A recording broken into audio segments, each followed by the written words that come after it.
Uttar Pradesh CM యోగి ఆదిత్యనాథ్కు police Singam Anuj Chowdary అంటే చాలా నమ్మకం. అందుకు తనను పిలిపించారు. ఎటువంటి అల్లర్లు చెలరేగకూడదు, ఒక్క రక్తం బొట్టు కూడా రాలకూడదు, కాని మసీదు కింద ఉన్న శివాలయం మాత్రం బయటకు వచ్చేలా చేయాలి అని చెప్పారు. అంతే, ఒక ప్లాన్ చెప్పారు అనూజ్.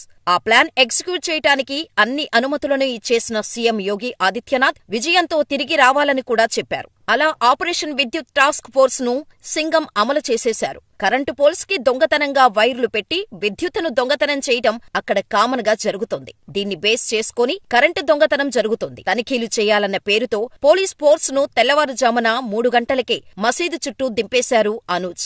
అసలకే యూపీ, అందున డిసెంబర్ నెల, దట్టంగా మంచు కురుస్తోంది. చలిదెబ్బకు ఎవరూ బయటకు వచ్చే పరిస్థితి లేదు.